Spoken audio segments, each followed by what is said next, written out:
Kahimlayan ang huli nilang hantungan. Dito sila'y binigyan ng disenteng pamamaalam. Pero marami ang hindi maayos na namamahinga sa ilang libingan. Informal settlers, basura at seguridad. Ilan sa mga problemang kanilang kinakaharap.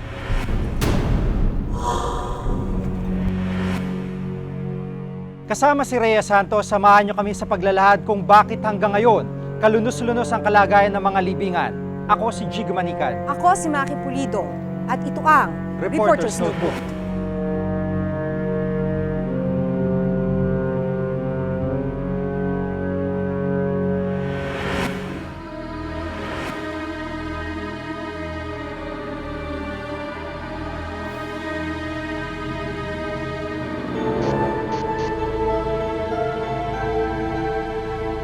Sinasabing ang lahat ay pantay-pantay pagdating sa kamatayan. Lahat sa sementeryo ang huling hantungan. Pero tila malayo ito sa realidad.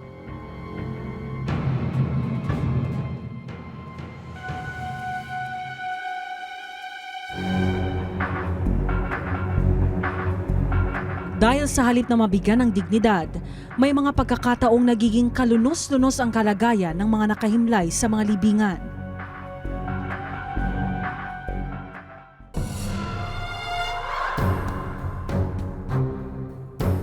Kwento ng kababalagan ang madalas iugnay sa mga yumao.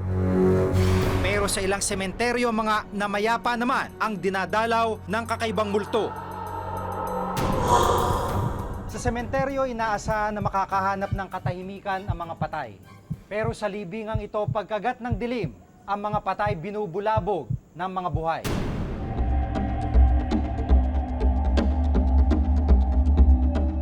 Limang taon ng sepulturero si Herman sa isang sementeryo sa Quezon City. Trabaho niyang ihatid sa huling hantungan ang mga namatay. Pero may pagkakataon na ang mga nakabaong bangkay kanyang hinuhukay. Sa kalaliman ng gabi, nagtutungkab ng mga nicho si Herman. Ang kanyang pakay, ngipin ng yumao. Kaysa maliit, kung sa malaki, basta magkasya lang yung kamay ko, saka kumasya yung ulo ng patay, pwede na yun.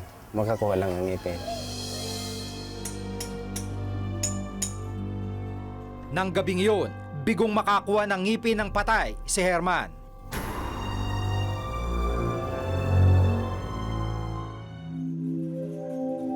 Kinabukasan, muling nagbalik sa sementeryo si Herman. Sa kabila ng tirik na araw, malakas ang loob niya. Iilan lang naman daw ang bantay sa sementeryo. Sa liwanag, hindi na itago ang paglapastangan sa mga puntod na ikinukubli ng dilim. Kapansin-pansin ang mga butas-butas na nicho.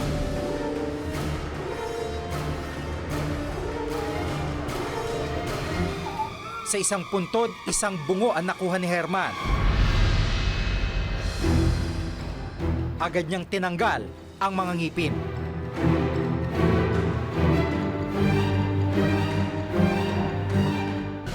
Ayon sa kanya, karaniwang puntod ng mga yumaong edad 20 pataas ang binubuksan niya. Ibinebenta niya raw ang mga ngipin sa mga dentista at estudyante.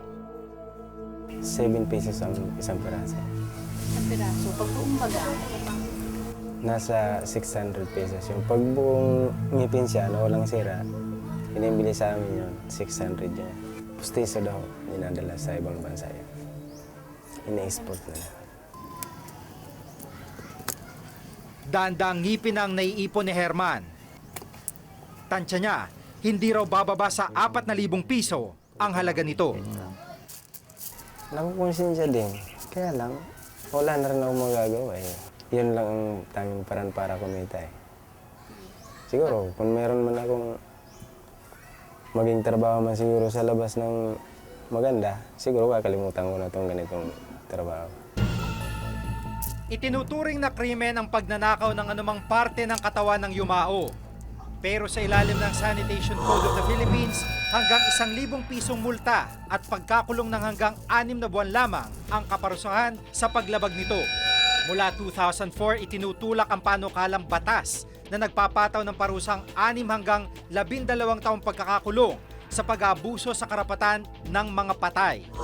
Habang nakabinbin ang panukala, patuloy pa rin nangyayari ang iligal na gawain.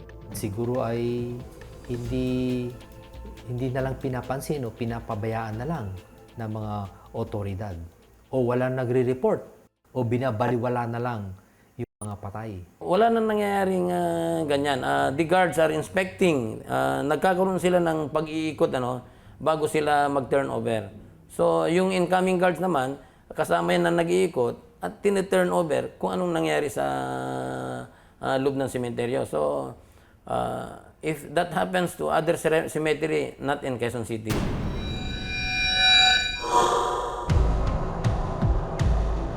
Sa dami ng mga istorya tungkol sa mga itinatapong fetus, may mga sepulturero pang nakuhang pagkakitaan ang mga sanggol na ito. Ibang kababalagan naman ang ginagawa ng sepulturerong si Ricky. Sa halagang 300 hanggang 500 piso, ipupuslit niya ang paglilibing ng fetus sa sementeryo. Sa legal na paraan, kailangan iparehistro na matay, kumuha ng permit sa lokal na pamahalaan at gumastos ng hindi bababa sa 4,000 piso bago maipalibing ang yumao. Kumpara rito, murang-mura raw ang kanyang serbisyo kaya marami raw ang kumakagat sa iligal na kalakaran. Ang katwiran nila, kapos sila. Wala silang pampalibing na maayos. Yan. Siyempre naawa din kami, tinutulungan namin. Tuwing gabi, pumupuslit si Ricky dahil hindi raw maigpit ang seguridad kaya hindi pa siya nahuhuli. Sa isang linggo, hindi raw bababa sa 2 fetus ang kanyang inililibing. Nung Sabado, ipinuslit niya sa sementeryo ang paglilibing sa 7 buwang fetus. Kung lalagyan ng palatandaan ng pinaglibingan, may karagdagang bayad na 400 piso. Nilagay ko siya sa bag. Kumbaga, parang galing lang akong trabaho, ganun. Doon ko dinaan sa sa mismong gate. Kasi maliit lang naman yung niya yung karton niya. Karaniwang resulta raw ng aborsyon ang fetus. Para kay Ricky, hindi na niya inaalam ang detalye kung bakit hindi naisilang ang sanggol. Ayaw na raw kasi niyang madagdagan ang kurot ng kanyang konsensya. Siyempre, parang nalulungkot din. Kasi iniisip ko rin, ano kaya kung anak ko to, nililibing ko, ganyan. Naaano din ako. Minsan di ako makatulog. Kasi iniisip ko rin yung nilibing ko, ganyan. Kinikilala ang karapatan ng mga bata para isilang. Nirerespeto rin ang kanilang karapatang mailibing ng marangal. Sa papuslit na paglilibing ng mga fetus, parehong nilalabag ang mga karapatang ito.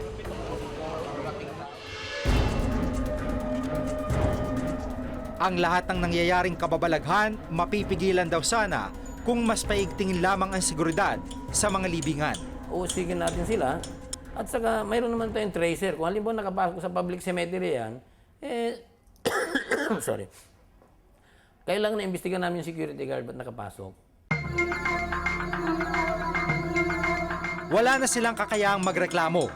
Pero hanggang sa huling hantungan, biktima sila ng pang-abuso. Ang mas maigpit na pagbabantay ang dapat ipatupad para mapangalagaan ang karapatan at dignidad ng mga yumao. Ako si Jiga Manicad at itong nakatala sa aking Reporter's Notebook. Hindi daw nila malaman kung nasaan, kung tinangay ng tubig o tinangay ng aso.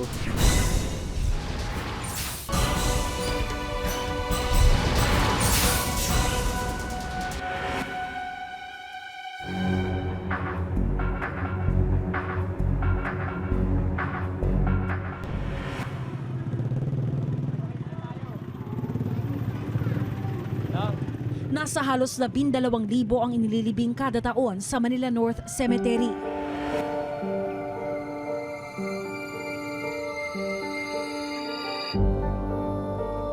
Ngayong araw na ito, nakatakdang ilibing ang 2 taong gulang na si Nino. Namatay ang bata dahil sa sakit na cerebral palsy. Dahil sa tulong mula sa City Hall, libreng libing ang nakuha para kay Nino. Pero laking gulat nila nang malamang wala pa palang bakanteng nicho para sa anak. Isang section kasi yan eh. Para sa may atol, para sa merong wala. Basta't yung buong 196 na yun, di sila pwede maghanap ng magandang libingan doon. Kasi libre yung paglilibingan eh. Kaya kung saan yung libre ng paglilibingan, doon talaga ililibing yun. Ang sinasabing lugar ni Rod, ang patong-patong at masisikip na puntod na ito. Habang naghahanap ng mapaglilibingan, tila mag-isang naghihintay ng kanyang huling paglalagakan si Nino. Masakit po. Lalo po pagdating dito, wala po siyang paglilibigan. Sabi po kasi sa amin, okay na po lahat. Masakit po bilang isang ina na hanggang sa huling hantungan niya. Hirap pa rin ang dinanas niya. Yun po.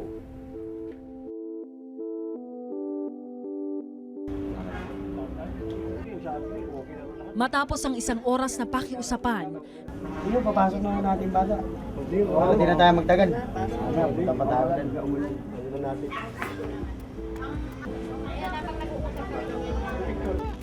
naipasok na rin sa kanyang huling hantungan si Nino.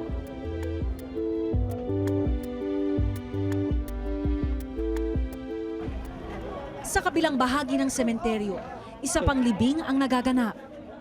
Dahil naman sa sikip ng mga daanan, iniakyat panaog ang kabaong para makarating lang sa nichong paglilibingan.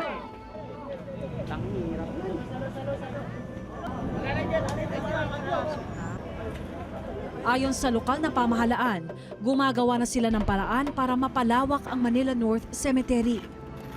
Yung mga available spaces doon, kino-convert na with the expectation na meron pang mga mamamatay at ililibing din. Wala pa naman kaming shortage dyan eh. Malaking problema ng Metro Manila ang paliit na bakanteng lupa para sa mga libingan.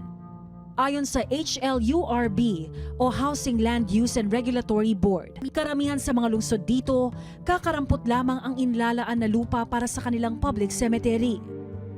9 sa 16 na lungsod, wala pang 1% ng kanilang kabuang lupa ang ginawang pampublikong sementeryo. Walang batas na nagsasabi kung gaano dapat kalaki ang isang sementeryo. Pero habang tumatagal, pasikip na rin ang pasikip ang mga libingan. Dahil na rin sa lumalaking bilang ng namamatay ayon na rin sa NSO.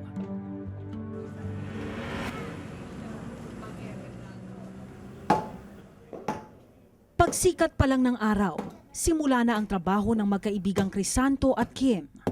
Nakatakda silang mag-exhume o magtanggal ng mga labi sa mga nichong lagpas 5 taon nang nakalibing dito sa Navotas Public Cemetery.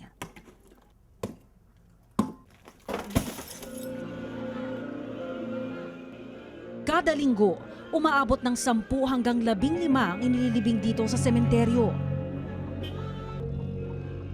Nasa 1.5 ektarya ang kabuang sukat ng sementeryo o halos 2% lamang ng kabuang lupa ng Navotas. Kaya para magkaroon ng espasyo para sa mga ililibing, 5 taon lang ang ibinibigay na palugit sa mga nakahimlay. 10 taon nang ginagawa ito ng magkaibigan, kaya wala na raw silang takot sa pag-alis ng bangkay.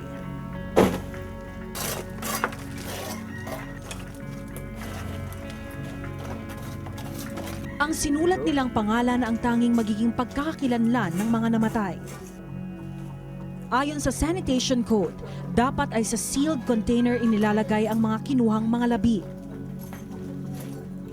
Sa pagpunta namin doon, marami-raming sako ng buto ang pinagsama-sama sa mga bukas na nicho.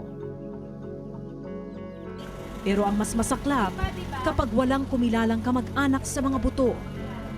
Pagsasama-samahin na lang ang mga ito, tsaka ibabaon sa lupa nang walang anumang pagkakilanlan. Sama-sama ko.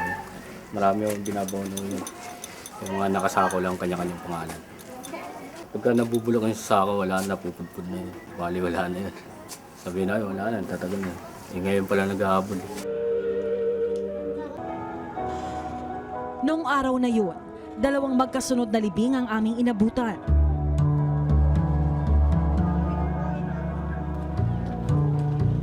Matapos lumusong sa baha, dito sa masukal na bahagi ng sementeryo ililibing ang mga namatay.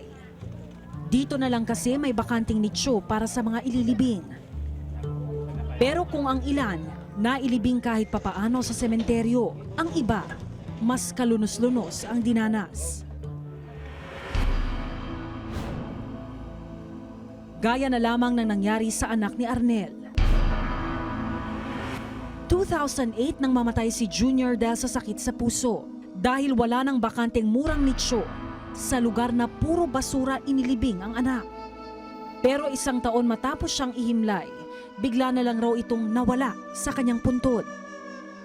Nung nakaraan lang po, last week, tiningnan ko po siya, hinukay ko po siya, wala na talaga tinanong ko nung yung nag-ano rito, hindi daw nila malaman kung nasaan, kung tinangay ng tubig o tinangay ng aso.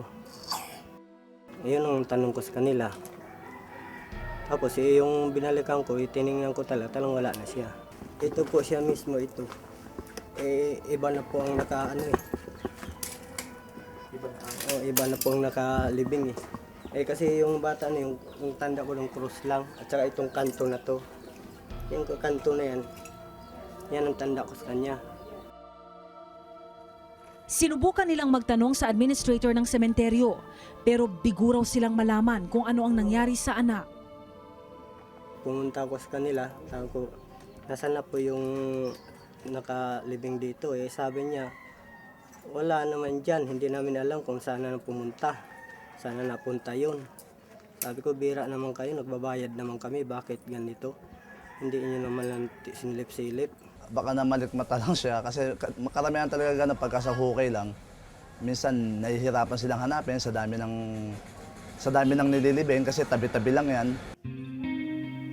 Hanggat walang malinaw na sagot ang namamahala ng sementeryo, mananatili pa ring misteryo kina Arnel kung nasaan ang mga labi ng anak. Masakit na nga nawala sa amin, lalo pa ng bangka niya wala na. Sa tuwing dadalaw kami, wala na madadalaw. Kaya minsan, nagsindi akong kandila doon, sa malaking cross doon, sa may bunga. Nakalulungkot isipin na kahit sa huling hantungan, hirap pa rin ang dinaranas ng ilang sumakabilang buhay. Hanggat hindi nakakagawa ng konkretong plano ang pamahalaan kung papaano sila mabibigyan ng disenteng hantungan, patuloy na magpapatong-patong ang problemang ito. Ako si Rhea Santos at ito ang nakatala sa aking Reporter's Notebook.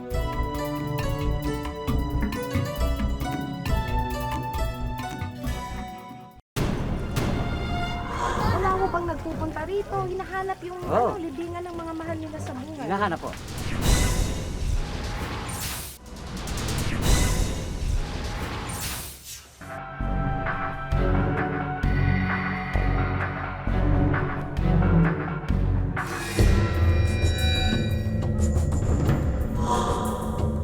Hindi na bago ang problema sa kalat at basura sa mga pampublikong sementeryo.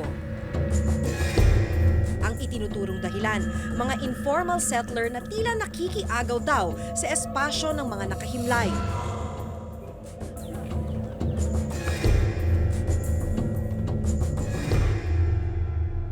Ito ang Navotas City Cemetery. Mula dito sa bungad, akala mo maayos at walang problema. Pero kung pupunta ka hanggang doon sa may looban, doon mo na makikita ang kalunos-lunos na sitwasyon ng sementeryo. Ang main road ng sementeryo nagmistulang entrance ng subdivision para sa mga residente rito. Ang ibabaw ng mga nicho, tinayuan na ng mga bahay. Pati ang taas ng mga apartment style na nicho, hindi nakaligtas sa mga nagtayo ng barong-barong. Konektado yung buong sementeryo na mga ganitong klaseng tulay. Kaya dahil sa mga tulay na ganito, marami kang mapupuntahang mga lugar dito sa loob ng sementeryo. Dito ko nakilala si Pepito Santos. Anya, humigit kumulang 40 taon na siyang nakatira rito. Libingan naman talaga yan Talagang nakita ko na yung ibang mga hinuhukay. Kasi nung kukunti pa lang bahay dyan, puro kwanto talaga yung gilid na yun, libingan. Kung titingnan ang itinuturo ni Pepito, hindi mo aakalaing parte pa ito ng sementeryo dahil sa dami ng mga bahay na nagsisiksikan dito. Isang maliit na hagdan sa gilid ng mga nicho ang aming dinaanan para puntahan ang mga bahay na itinuturo niya. Nang ako'y makababa, kalunos-lunos ang eksenang tumambad sa akin. Naipon na ang mga basura dito sa loob ng sementeryo. Marami nga sa mga nicho natakpan na ng basura. Yung mga bakante naman na nicho tulad nito, puno na rin ng basura. Kapansin-pansin ding may mga tungkab na nicho. Ang iba pa nga'y may nakabukas na kabaong at naaagnas na bangkay. Sa sandaling pag-iikot, may nakita pa kaming putol na bahagi ng katawan ng tao na naaagnas sa ibabaw ng mga basura. 14 na taon nang nakatira sa loob ng sementeryo si Luisita. Isa sila sa mga nagtirik ng bahay sa ibabaw ng mga libingan. Bukod sa mga lapidang ginawang apakan, hindi na bakas sa ilalim ng putik at basura ang mga libingang tinayuan nila ng bahay. Anong ginagawa ninyo pagka dumadaan kayo? Pag nandito kayo sa loob ng sementeryo at may nicho dyan? Sabi ko, pasensya na, pahakbang na kasi kayo, hindi kayo namin nakikita, kayo naman nakakakita sa amin, kayo na lang ang magpasensya sa amin. Sa kasalukuyan, may plano na raw ang lokal na pamahalaan na lagyan ng pader ang nasasakupan ng sementeryo at paalisin lahat ng nakatira sa loob nito. Iba kasi talagang pasaway dahil nagiging problema namin kaya nga ang gusto namin mangyari diyan sa gawing dulo mapasara na. Mapapadiran para wala nang mangyaring ganyan. Bukod sa basura at mga napabayaang nicho, problema rin sa sementeryo ang tubig baha. Nalulubog dito ang ilang mga nicho at hindi agad bumababa ang tubig, lalo na kung high tide. Sa lagay na to, hindi pa umuulan ngayong araw pero may tubig na. Ang tubig baha daw dito umaabot hanggang tuhod. Kaya hindi lang to kalbaryo para sa mga nakatira dito sa loob ng sementeryo, pero kalimitan ang nangyayari ay hindi na raw nabibisita ng mga dumadalaw ang mga mahal nila sa buhay. Ayun yung baha kasi kaya nga hindi pa namin makilusan yung sa dulo kasi isasabay na rin namin lahat yan yung pagpapataas pati yung pagpapapader para isang gawaan na lang. At dahil siksikan na ang mga bahay sa mga puntod, hindi na raw makita ng ibang mga dumadalaw ang mga mahal nila sa buhay. Wala mo bang nagpupunta rito? Hinahanap yung libingan ng mga mahal nila sa buhay? Hinahanap po. Pero nawawala na sa kanila yun, kaya baliwala. Saan po na, natabunan na. Nawawala, nawala ng palatandaan. Hindi naman nila malaman kung saan nila nilimikin. Nahagilap, tinuturo namin. Paano na nila matatandaan yung katulad yan, mga tubig na yan. Dito sumitado na. Ayan, yung mga pansyon na yan, paglitawat, yun lang. Kaya ang ginagawa nila, umuwi na lang, doon na lang sa kanila papadasal. Isa ang tsuhi ni Lani sa bagong inilagak sa Navotas City Cemetery. Kung hindi lang daw sa kakapusan ng pera, sa ibang sementeryo raw niya ipalilibing ang kanyang tiyo. Linisan naman yung paglilibingan, kahit po ito'y libre. Natutuwa, marami pong natutuwa na libre. Kailangan po sana linisin na lang po. May sakit na cancer si Lani at kung sakali man daw na dumating ang oras na siya naman ang sasakabilang buhay, mas gugustuhin pa raw niyang sa ibang sementeryo na lang ilagak ang kanyang labi. Hindi po ako papayag na ganitong kasikipan na dito ako ililibing pag ako'y namatay. Sa ngayon po, kahit po ako may sakit na cancer, hindi po ako papayag na marumi ang paglilibingan sa akin. Ayon sa Commission on Human Rights, hindi natatapos ang karapatan ng isang tao sa oras na siya'y sumakabilang buhay. Yung mga pamilya, sa kanila yung nicho, sa kanila yung lupa, binibili na yung lupa, so hindi mo dapat tinitirhan ito at sapagkat kanila yan. The right to private property, yun ang nava-violate, binababoy ang mga nicho. Yan ang pagbabastos na yan doon sa pamilya at saka doon mismo sa namatay. Dagdag pa nila, dapat mas maghigpit ang lokal na pamahalaan para maiwasan na ang kawalan ng respeto sa mga karapatan ng yumao. Dapat yung mayor ang siyang may responsibilidad para tiyakin na yung sementeryo yun public cemetery yun, yan ay para sa mga pamilya na meron silang mahal sa buhay na nilalagay nila roon, di ba? Yan ay dapat ginagalang. At wag dapat payagan ng alkalde at ng gobyerno na makapasok na lamang yung mga pamilya at matulog doon. Ayon sa isang official statement, may mga proyekto na silang binubuo para masolusyonan ang problema sa squatter, basura at baha sa loob ng sementeryo. Hindi dapat tumira ang isang tao sa loob ng sementeryo dahil ang isang bangkay na naaagnas ay maaaring magdulot ng sakit lalo na kung ito'y namatay dahil sa isang airborne disease.